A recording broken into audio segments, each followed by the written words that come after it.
Huzaifah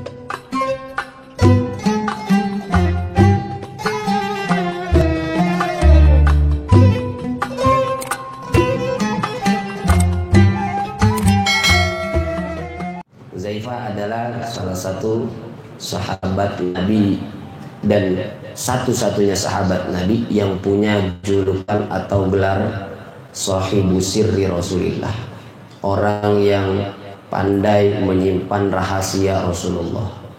Rasulullah punya rahasia yang hanya disampaikan ke Huzaifah, tidak kepada sahabat lain, dan Huzaifah tahan ini rahasia sampai pada waktunya beliau tidak bicarakan kecuali atas izin Rasulullah. Huzaifah tentunya ikut di perang Uhud sama Nabi SAW, dan naasnya beliau punya orang tua yang udah masuk Islam, tapi diduga oleh sebagian sahabat Nabi orang tuanya itu masih kafir.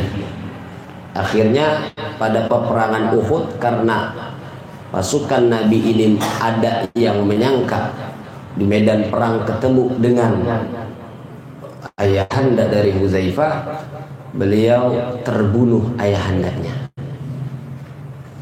Diduga salah pembunuh. Ini namanya kalau dalam fikih qatlu khotoin, salah membunuh.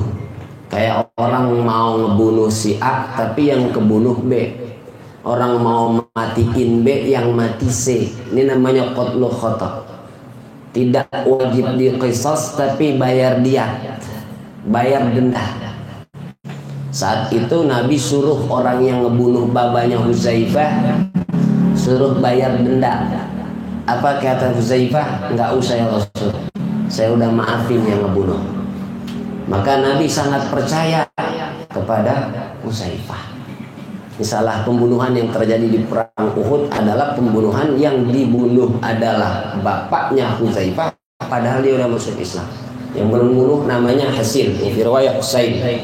Nah, ini adalah kesalahan yang dilakukan oleh sahabat Nabi. Kemudian Huzaifah dalam peperangan Ahzab atau perang Khandaq, ya, beliau adalah orang yang diutus sama Nabi untuk mencari rahasia strategi musuh. Nih, jadi perang Khandaq ketika pasukan yang dipimpin lawan itu oleh Abu Sufyan, ini Rasulullah SAW, ini cuaca malam dingin menusuk ke tulang. Kalau kita di Indonesia belum pernah ngalamin dingin menusuk ke tulang. Ini luar biasa. Saat peperangan Khandaq itu Rasulullah di kegelapan gulita bicara di depan para sahabat. Nanya begini kata Rasulullah, siapa di antara ente yang mau datang ke tempat musuh untuk cari strategi? Mereka punya strategi. Nggak ada yang jawab, diam semua. Karena apa? Orang kalau datang sendirian ke tempat musuh yang sudah banyak di sana musuhnya, pasti takut. Pulang pasti biasanya tinggal nama. Nggak ada yang jawab. Nabi karena ngomong di kegelapan, di saat semuanya wajahnya tidak tampak secara jelas, Nabi tanya kedua kalinya, siapa yang mau datang ke tempat musuh untuk cari berita di sana, apa strategi mereka? Nggak ada yang jawab. Akhirnya ketiga kali Nabi bangun. Begitu Nabi bangun, ya, mengarah tempat duduknya Huzaifah, Nabi sekali lagi bertanya, siapa di antara kalian yang mau mencari berita tentang strategi musuh? Saat Nabi berdiri, kakinya kebetulan kena Huzaifah, kakinya Nabi. Ini gelap nih, suasana gelap dibayangin. Huzaifah kaget, waduh, jangan-jangan gua yang ditunjuk ini. Ya, padahal semua sahabat pada diam dan takut datang ke kandang musuh untuk mencari strategi di sana. Tentunya butuh kejelian dan kecerdasan. Kata Nabi, man anta? An Huzaifah bin Yaman. Karena suasana gelap. Qalas qum imshi. Kata Nabi, bangun ente cari sana jalan. Kata Huzaifah, siap ya Rasulullah. Allah kata Nabi apa? Yang bisa untuk mencari berita tentang musuh strateginya, maka dia surga jaminannya. Sorga, kata Nabi sorga. Begitu Huzaifah bangun, Nabi berpesan, ya udah, kalau ente berani ente berangkat, ente cari berita di sono. Begitu sampai sono, ente jangan ngapa-ngapain. Ini pesan Nabi. Pesan Nabi, ente jangan ngapa-ngapain, ente cuma dengerin apa strategi mereka untuk melawan strategi kita. Dan di sana ente nggak usah bicara apa-apa, cukup bawa pulang berita itu dan sampaikan ke saya, baru nanti tunggu komando dari saya. Berangkatlah Huzaifah. Padahal cuaca dingin, yang dinginnya saat itu menusuk kepada tulang. Bayangin, menusuk kepada tulang. Huzaifah tidak punya baju yang bisa menutupi rasa dingin itu, dan gelap itu, gelap gulita saat itu malam. Akhirnya Huzaifah berangkat. Begitu berangkat Huzaifah, kemudian Bismillah tawakkalna 'ala Allah. Huzaifah di selama perjalanannya menuju kemah musuh tidak merasakan rasa dingin yang seperti dia merasakan pada saat dia duduk bersama Nabi. Hangat suasana badannya, dan dingin yang menusuk tulang itu tiba-tiba hilang sampai dia ke tempat lokasi musuh.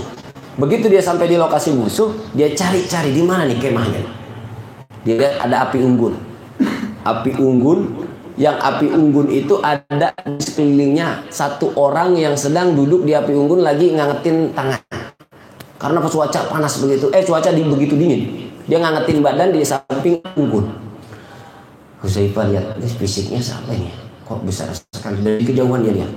Begitu dia mau marahin, tiba-tiba ternyata yang duduk adalah Abu Sufyan. Saat itu Abu Sufyan belum masuk Islam. Karena Abu Sufyan itu masuk Islam di saat Fathu Makkah, pembebasan atau penaklukan kota suci Makkah. Walhasil Huzaifah ini begitu ingin mendekat, Abu Sufyan berkata kepada seluruh pasukannya yang orang musyrikin itu. Kata Abu Sufyan, "Qumu jami'an, bangun kalian semuanya, duduk sini merapat semuanya." Nah, akhirnya Huzaifah sambil mindik-mindik duduk di tengah musuh tanpa ketahuan kalau dia orang yang utusan dari kaum muslimin. Duduk. Dan keajaiban apa yang terjadi, jamaah sekalian yang dimuliakan Allah Subhanahu wa taala.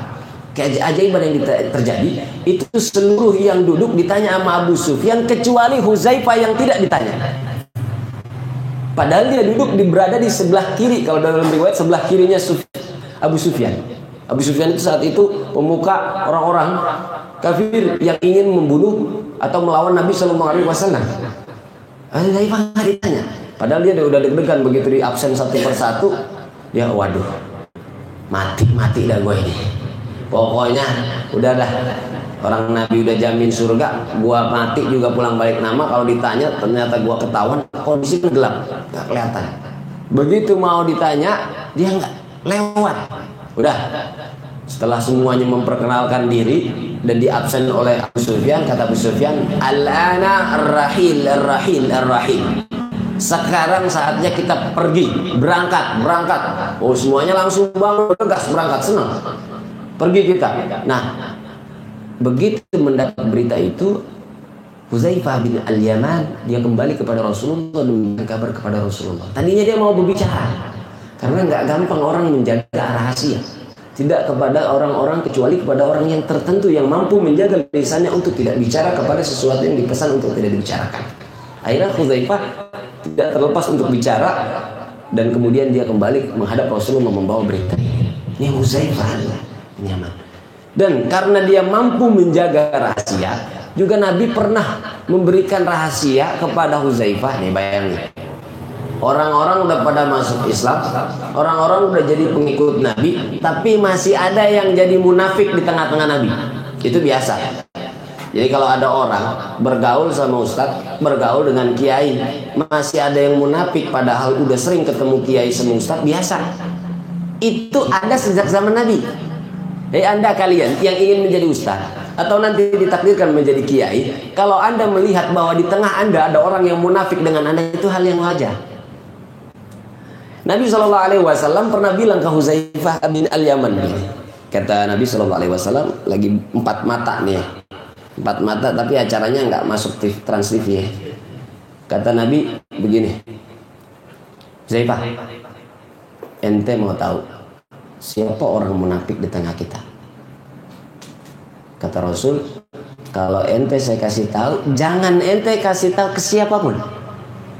Siapapun orangnya. Sampai saya meninggal dunia. Akhirnya begitu Uzaifah Ibn Yaman dikasih rahasia sama Nabi, fulan. Kalau tidak salah ada riwayat menyebutkan 3 orang atau berapa orang itu yang ditunjuk sama Nabi. Ini sering duduk sama kita, tapi dia jadi orang munafik di tengah kita. Ini sering duduk sama kita, tapi jadi orang munafik di tengah kita. Makanya benalu itu masuk ke pohon jambu, masuk ke pohon mangga, masuk ke pohon apa lagi. Nah, benalu ini bisa masuk kemana-mana pun. Maka kita dalam kehidupan kita, teman di kantor, teman di kampung, teman di jalan, teman yang sudah CS banget, ada aja orang yang munafik di tengah kita. Itu biasa. Dalam kehidupan seperti itu. Dalam kehidupan seperti itu. Ya lisannya manis, jadinya manis, ya hasilnya busuk. Kayak angin, kayak balon itu kalau ditiup, ya kelihatannya gede. Begitu ditepak gini, waduh gak ada isinya. Tong kosong nyaring. Iya, itu kehidupan kita senantiasa ada orang begitu. Karena di dekat Nabi juga pun ada orang begitu. Dan kata Nabi, Uzaifah jangan ente ceritain kepada siapapun. Jaga ini rahasia. Nabi SAW meninggal. Umar adalah orang yang paling takut, bayangin. Orang yang menjadi khalifah Nabi. Orang juga yang bahkan dijamin sama Nabi minal asyrah mubasysyirina bil jannah, 10 sahabat yang bakal masuk surga, itu masih takut kalau dirinya termasuk bagian dari orang munafik. Sampai dia selalu nanya sama Uzaifah, bocorin dong, siapa yang Nabi bilang yang dimasuk munafik, jangan-jangan gue juga masuk, bocorin dong. Kata Uzaifah, enggak bisa saya ceritain. Atau kalau ente nggak mau ceritain, ente kasih tahu nih lagi sholat jenazah, Sayyidina Umar menengok kepada jamaah, bisik lagi kepada Uzaifah, coba ente lihat, ada nggak nih di tengah-tengah kita yang dulu ditunjuk sama Nabi sebagai orang munafik? Asaran saking keponya. Saya punya wazir, saya punya umal, saya punya para pekerja saya. Coba ente cek pekerja saya mana sih yang diantara mereka yang ditunjuk sama Nabi menjadi munafik. Ya dikasih tahu sama Uzaifah sampai pada saat ba'da mururiz zaman, siapa Allah Subhanahu wa taala.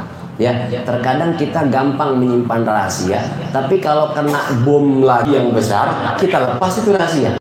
Pilkada, pilpres yang main 2 kaki.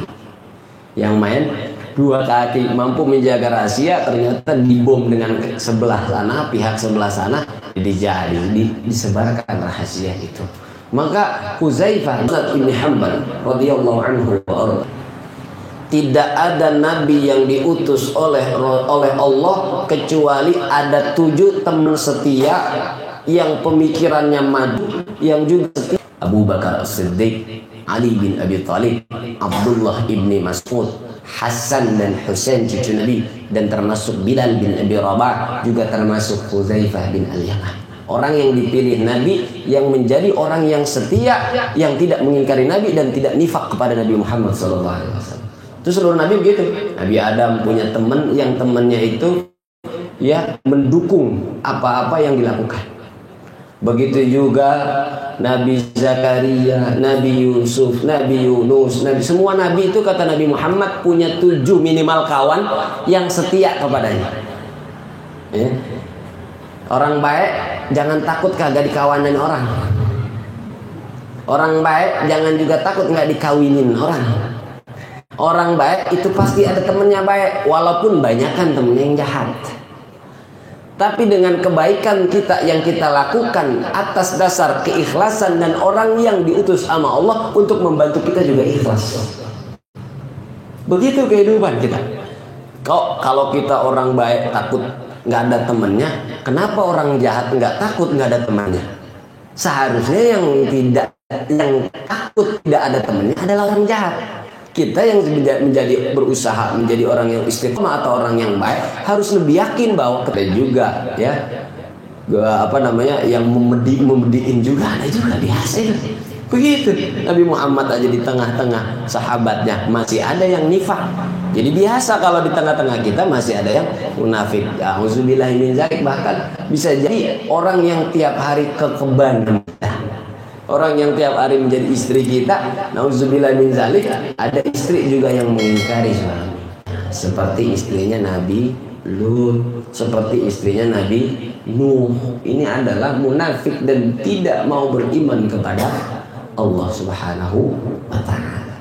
Biasa. Atau orang yang suka ngopi kepada ente. Nah ini memang udah ada. Nah Hudzaifah bin Yaman adalah orang yang dipercayai oleh Nabi untuk menjaga rahasia yang ditunjuk oleh Nabi orang-orang termasuk orang munafik. Jamaah sekalian yang dimuliakan Allah Subhanahu wa taala. Itu tentang Hudzaifah.